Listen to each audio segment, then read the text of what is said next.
Amén. Pueden tomar asiento. Y si tiene sus Biblias, pueden ir a Génesis 3. Génesis 3. Hoy solo vamos a ver versículos 14 y 15. Y honestamente, solo versículo 15 va a ser nuestro enfoque mayor. Voy a hacer un poquito de introducción con versículo 14, pero 15 va a ser el enfoque del texto. Yo sé que hemos pasado bastante tiempo aquí en capítulo 3 y solo voy a tener esta prédica y la próxima semana vamos a hacer 20 hasta el final y después vamos a capítulo 4, solo para que sepan dónde vamos. Entonces, para la próxima semana, si quiere prepararse, pueden leer la última parte o el último parte de este texto, versículos 20 hasta 24, para prepararse para la próxima semana. Pero hoy, en capítulo 3, versículos 14 y 15, voy a leer. Y el Señor Dios dijo a la serpiente: por cuanto has hecho esto, maldita serás más que todos los animales y más que todas las bestias del campo. Sobre tu vientre andarás y polvo comerás todos los días de tu vida. Pondré enemistad entre tú y la mujer, y entre tu simiente y su simiente. Él te herirá en la cabeza y tú lo herirás en el talón. Esto es la palabra de Dios. Oremos.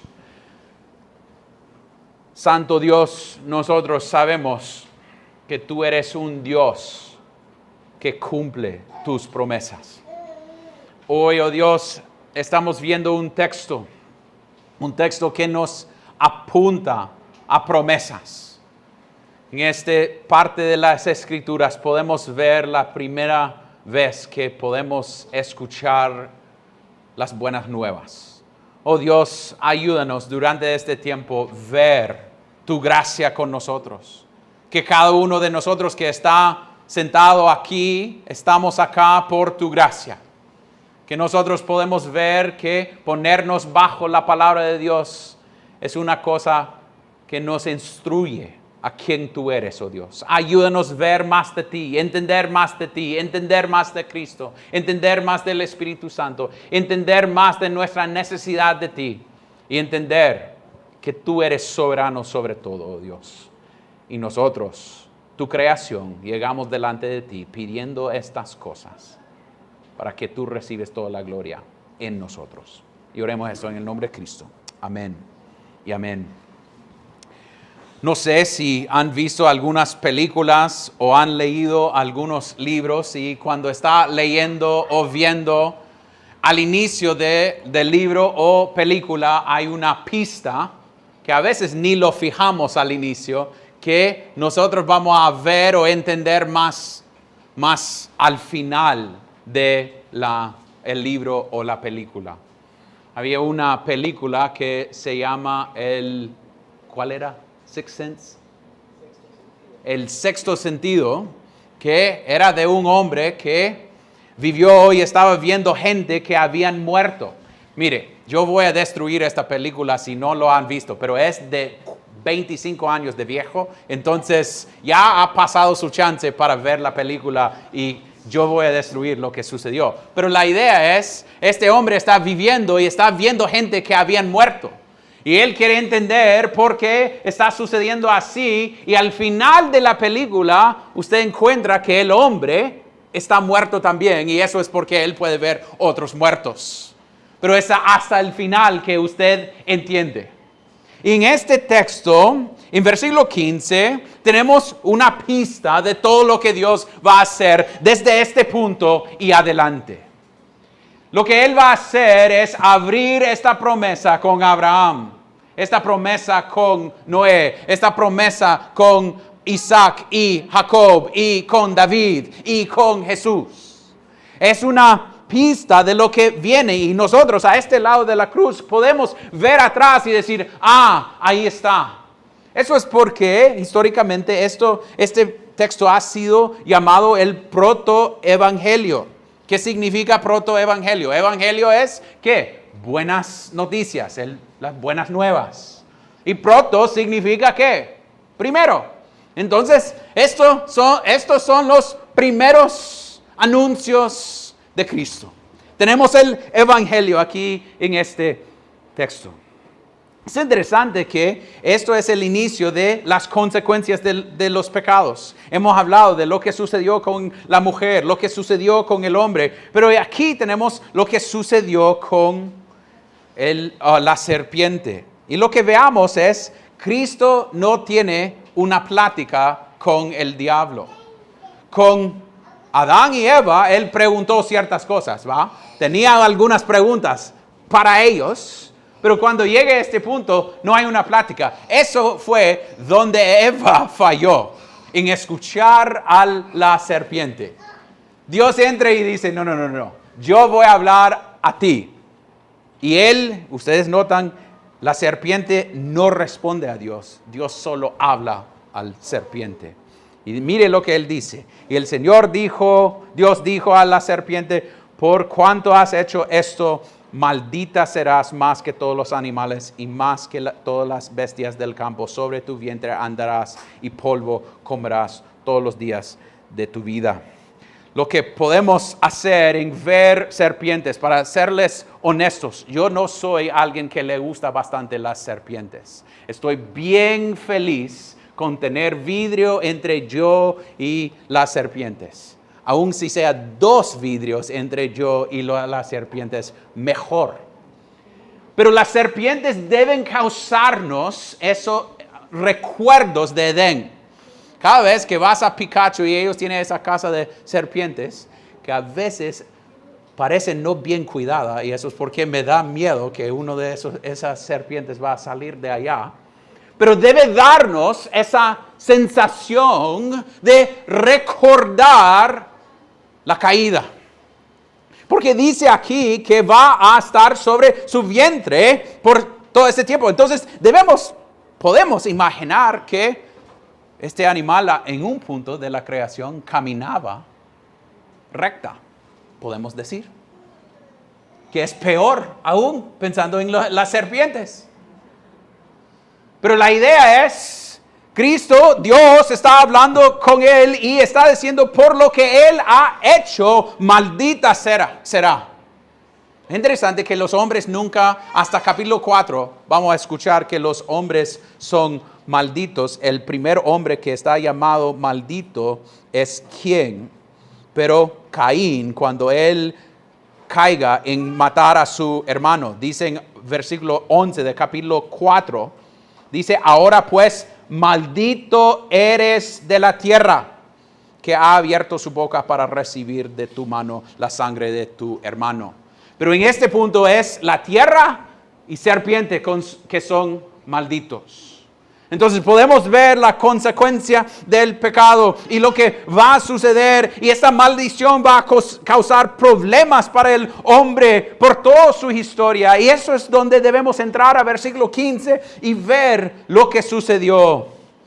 Hay una promesa y vamos a ver esta promesa bajo 4 puntos hoy. 4 puntos. Y vamos a ir no palabra por palabra, entonces que no se sienten como, él va a decir, punto 1 es pondré. Ay, no, vamos a estar aquí hasta 2 de la tarde. Pero punto número 1 es pondré. Y podemos ver que la primera cosa que veamos es Dios actuando. Es Dios que habló a la serpiente y es Dios diciendo que Él va a hacer. La idea que pondré está ahí, está en primera persona activa. Es Dios actuando sobre la situación. El hombre y la serpiente han hecho cosas, pero Dios es soberano sobre todo. Es Él que va a actuar. Esto no le agarró en curva. No es que Dios estaba ahí como, no, entonces, ¿qué voy a hacer?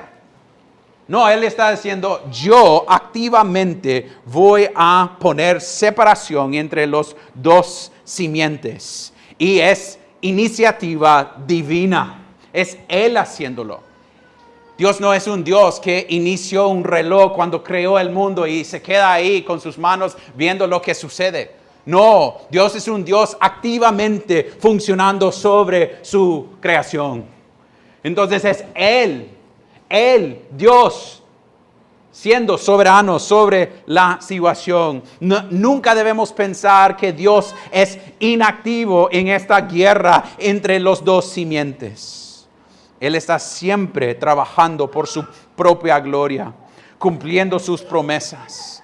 Es Él que va a traer salvación. Es Él que va a enviar a Cristo. Es Cristo que va a tomar forma de siervo. Es Él que va a darnos el Espíritu Santo para entender nuestra necesidad de Él. Es Él actuando. Es Él haciendo la obra.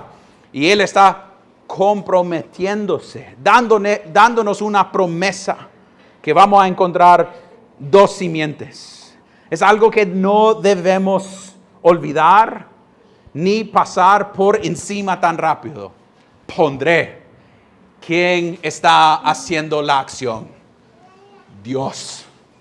Dios. Si ustedes salen con una sola cosa, salen con eso. Es Dios. Es Dios.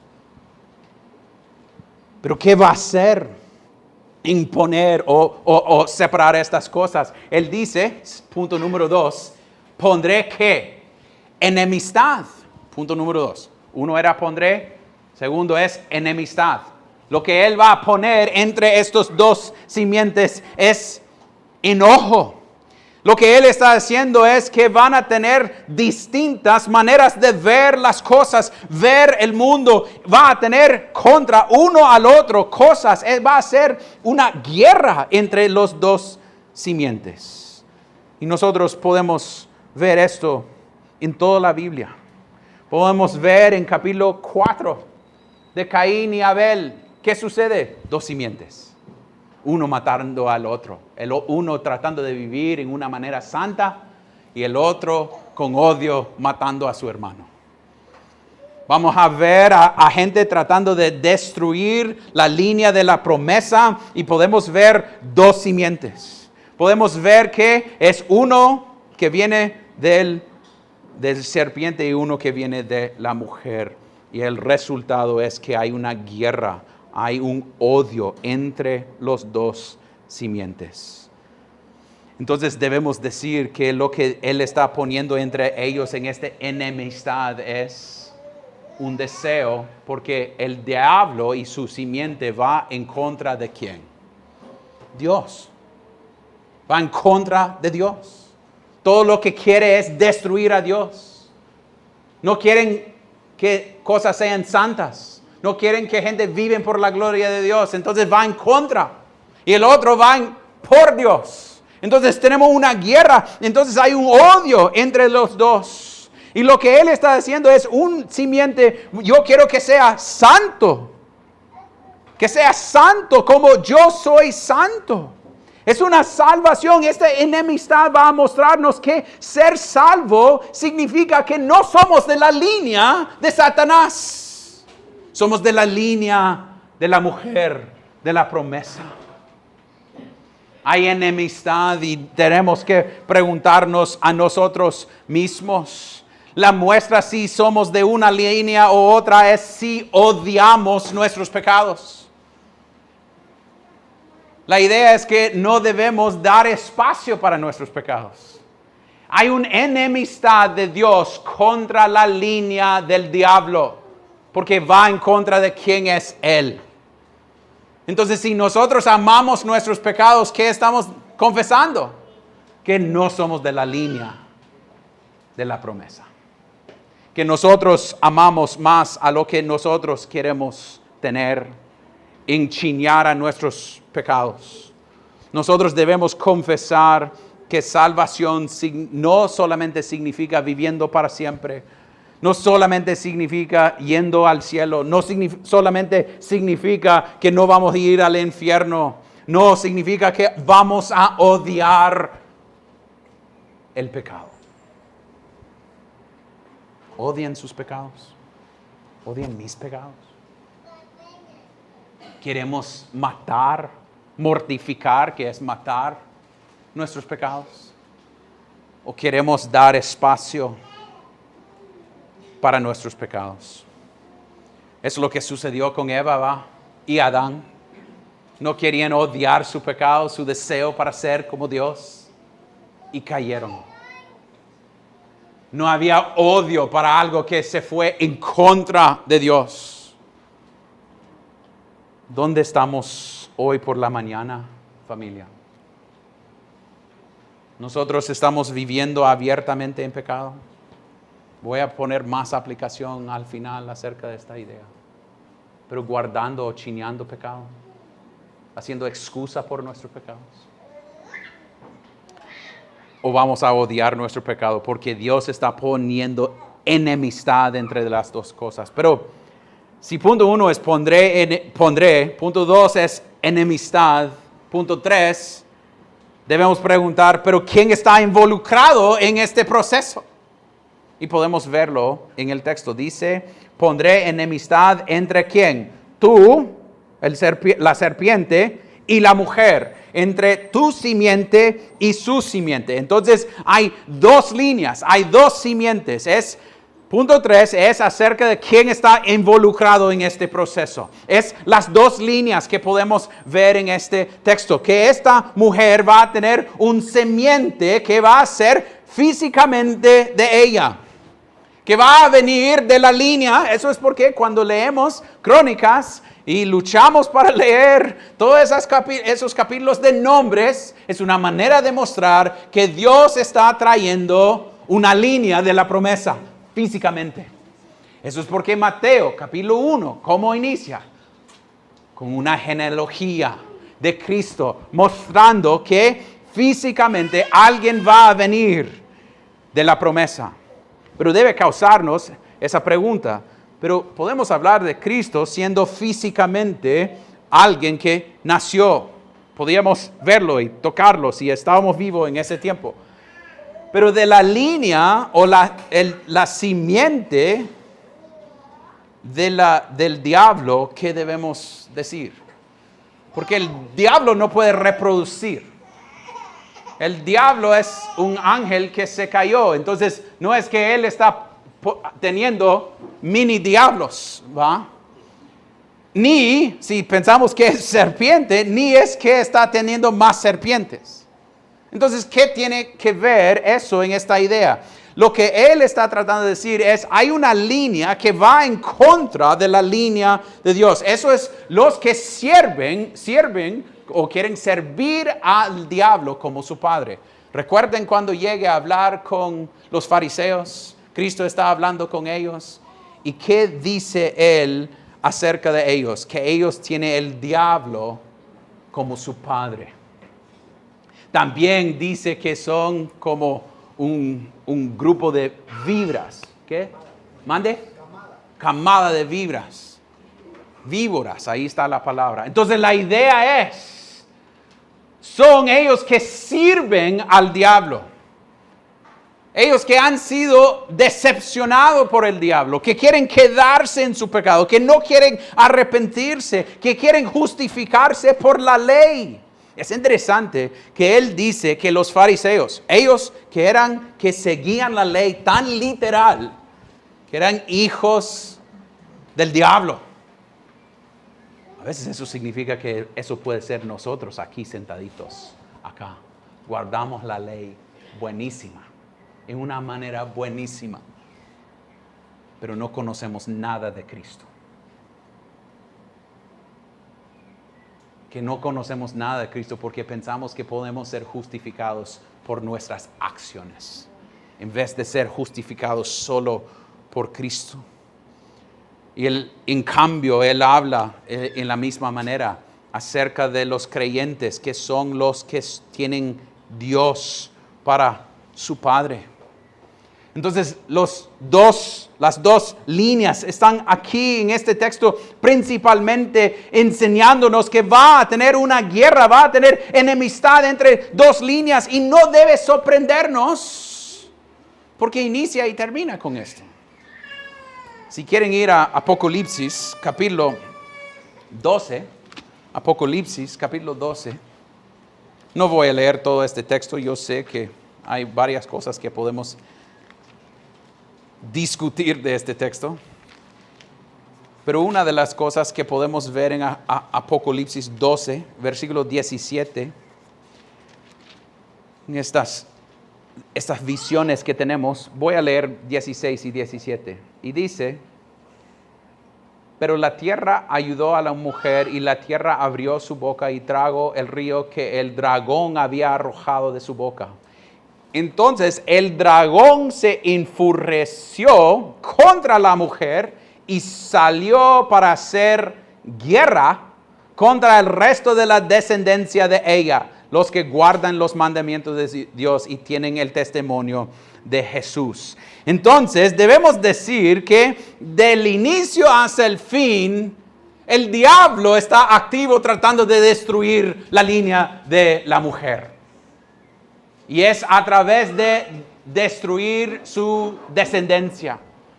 Entonces cuando llegamos a Faraón en el inicio, cuando Moisés está siendo nacido, ¿qué está tratando de hacer? Destruirlo. ¿Qué quiere hacer el diablo? Destruir la línea de la mujer. También podemos verlo cuando llegamos a capítulo 4, Caín y Abel. Podemos hablar de la idea de los cananitas que hicieron ¿qué? Ofrecieron sus bebés como sacrificio a sus dioses. La idea de matar niños es algo satánico. Es algo satánico. Lo que él quiere destruir es la línea de la promesa. Y cuando llegamos a Cristo, siendo nacido, ¿qué tenemos? Lo mismo. Tratando de matar la línea de la promesa.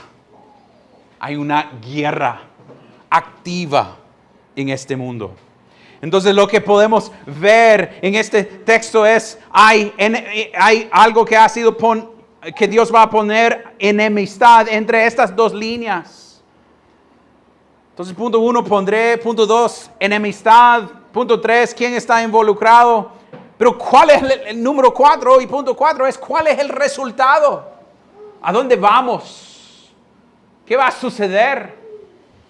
Mire lo que dice el texto.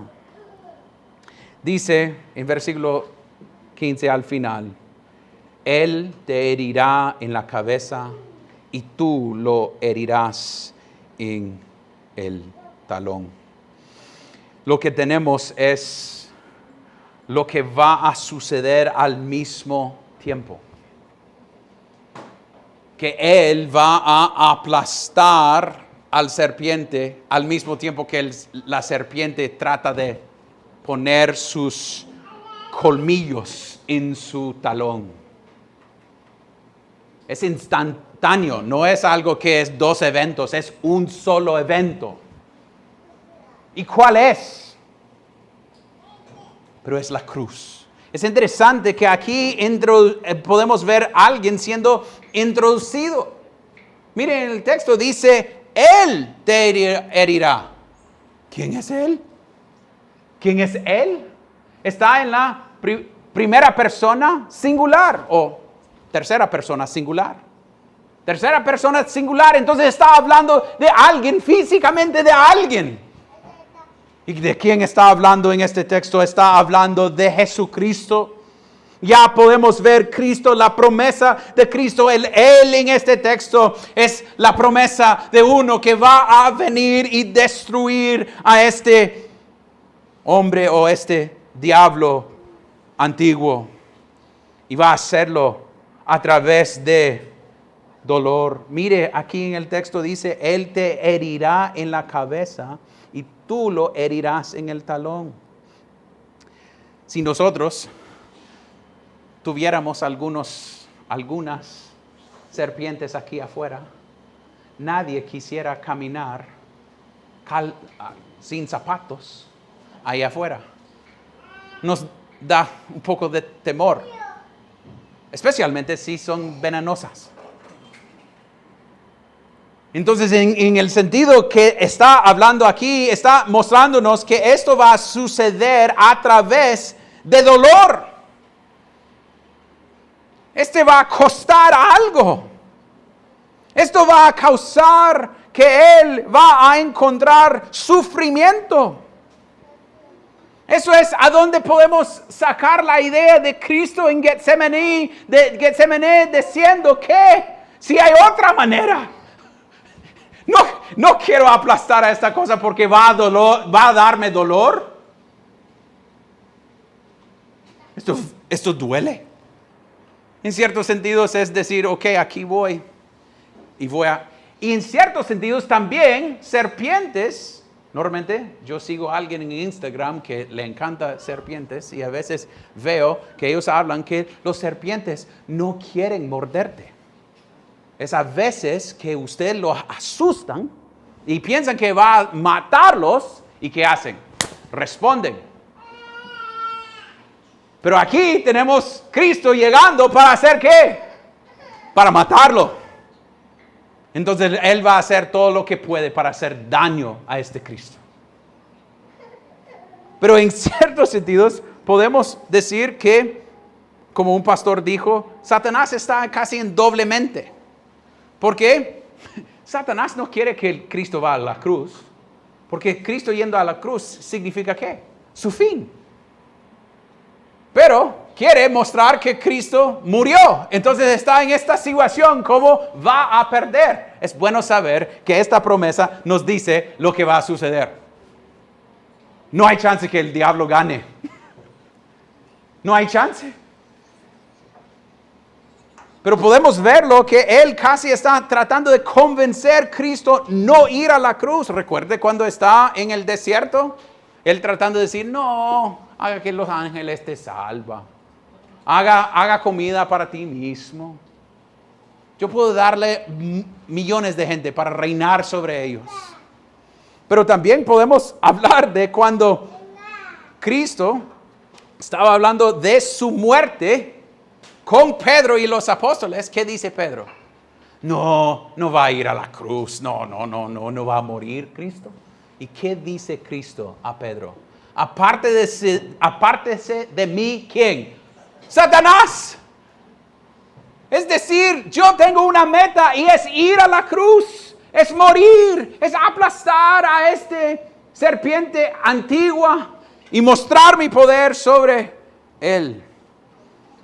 Y hasta al final, cuando está en la cruz y toda esa gente llega y dicen, si sos Dios, bájate. Hay 3 veces que sucede. Uno siendo colgado al lado de él, otro de gente que estaba allá y otros de soldados. Si sos Dios, bájate. Como tentación hasta el final. Porque el diablo sabía lo que esto implicaba para él. Que él iba a ser aplastado a través de este Cristo que está muriéndose. Pero es un Cristo que tomó forma de siervo y ha sido tocado con nuestras enfermedades. Ha sido tocado con nuestras luchas. Es un Cristo que tomó forma de siervo. Y en este texto podemos ver que Él va a recibir una herida por nosotros. Por nosotros para mostrarnos gracia. Y va a ir allá libremente. Yendo allá para mostrarnos salvación. Es tan interesante que todo lo que veamos después de este versículo, podemos ver todo pasando. Que Dios está cumpliendo su palabra desde Génesis 3 y no ha dejado de hacerlo. También es interesante que Él da esta palabra antes de dar el juicio sobre ellos. Él dice gracia primero que juicio. Él dice, yo voy a proveer para ustedes. Aquí está su castigo, consecuencia por su pecado. Pero la promesa está. Usted va a sentir las consecuencias por su pecado, pero yo voy a proveer. Yo voy a poner todo en orden nuevamente. Es decir, antes de dar las palabras de juicio, hay una palabra de promesa. Yo les voy a salvar. Yo les voy a ser fiel. yo voy a buscar a ustedes. Pero ¿por qué lo va a hacerlo? Porque el pecado es una ofensa contra Dios. Él está haciendo esto por su propia gloria y Él va a completar esta cosa porque Él nunca va a ir en contra de quien Él es. Entonces Él dijo, voy a poner enemistad entre tú y la otra simiente. Y yo voy a ser fiel en cumplirlo.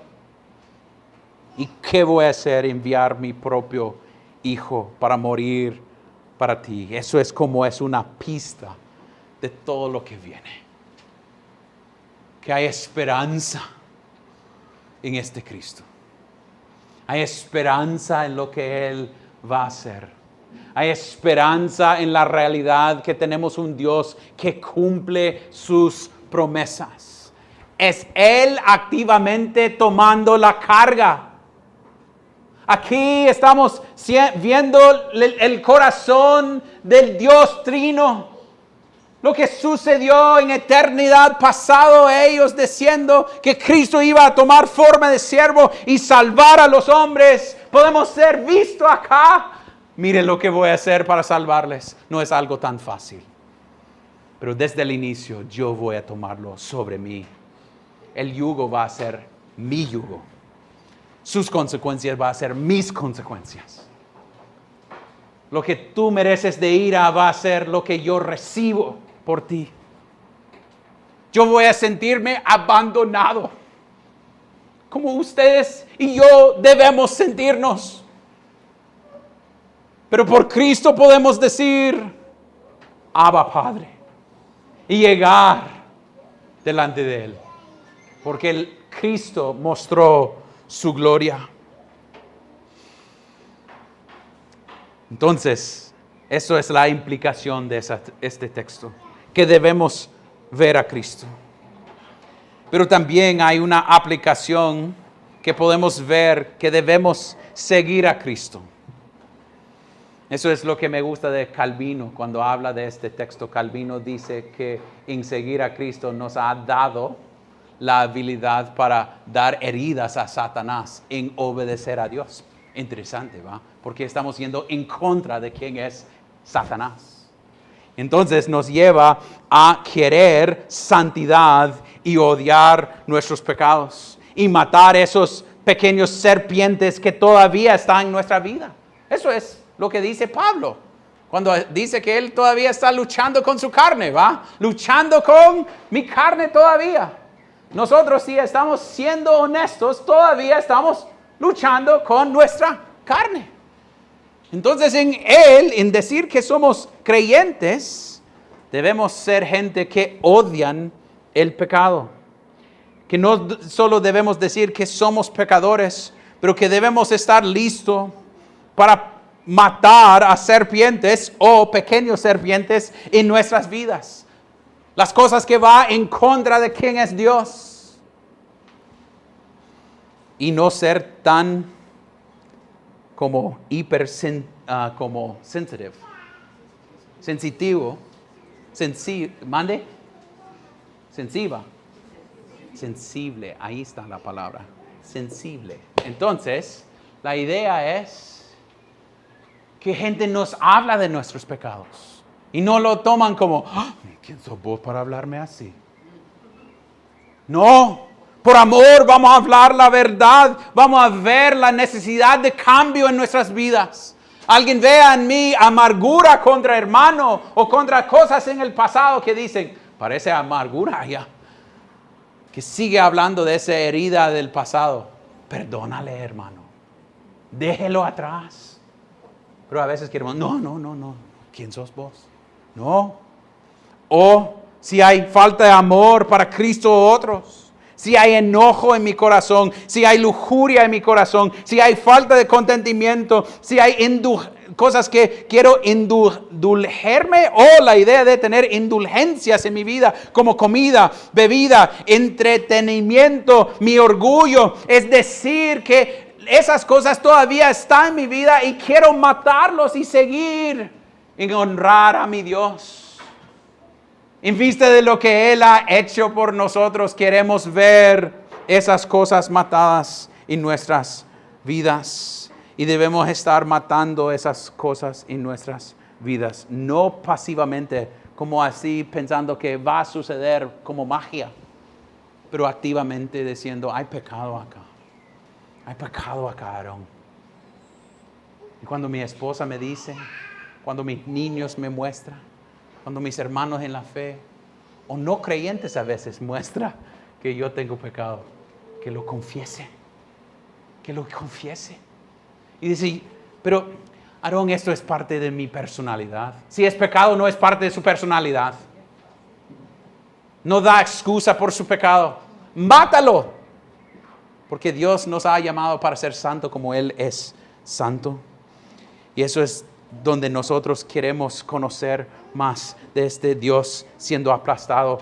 Pero Él sigue aplastando al diablo cada vez que llama a alguien a conocer a Cristo. A veces quiero llegar a este punto de evangelismo. A veces no queremos evangelizar a la gente porque tenemos miedo cómo van a responder. Pero la idea es, queremos que gente conozca a este Cristo.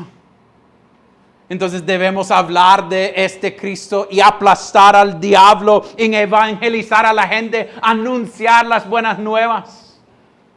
Que es Cristo que sigue llamando gente. Y esta semana estaba hablando con una persona del equipo que vino la semana pasada. Y ella estaba hablando que ella se casó con un hombre hace como 6 meses.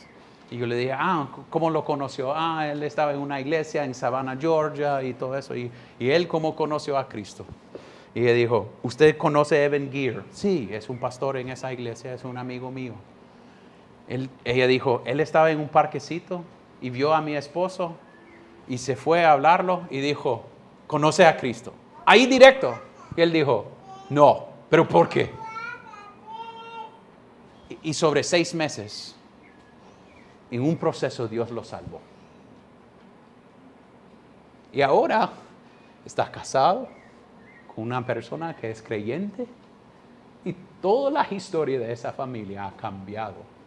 Porque Cristo sigue aplastando al diablo y va a hacerlo hasta que Él regrese.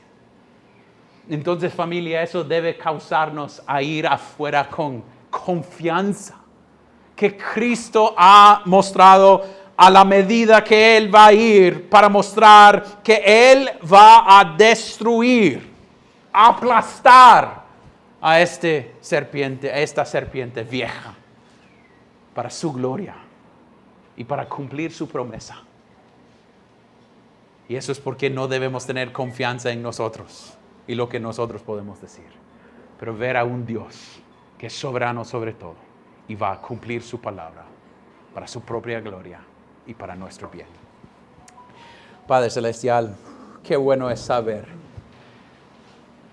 que tú eres soberano y que nosotros podemos confiar no en las luchas que vamos a tener, pero confiar en la realidad que vamos a seguir a Cristo en su sufrimiento. Y también, oh Dios, que nosotros podemos confiar que al fin de la historia es que tenemos un Cristo que va a poner todo en orden, hasta cada detalle de la maldición. Cada cosa que ha sido tocada por la maldición va a ser redimida. No por lo que nosotros vamos a hacer, pero por quién es Cristo. Gracias, oh Dios, por esa realidad, que nosotros podemos tener confianza no en nosotros, no en lo que nosotros pensamos, no en lo que nosotros podemos hacer, pero en un Dios que es soberano y activamente funcionando sobre este proceso, cumpliendo la promesa que tú vas a aplastar al diablo al final. Oh Dios, ayúdanos en el camino, que hoy en día vamos a estar luchando contra esa serpiente vieja. Ayúdanos a odiar nuestros pecados, crecer en conocimiento de ti, crecer en santidad, oh Dios, a través de tu palabra. Ayúdanos, oh Dios, ayúdanos a vivir en luz de lo que tú has hecho para nosotros. Y cada día entender más y más qué tan maravilloso es la cruz, oh Dios. Y oremos esto en el nombre de Cristo. Amén y amén.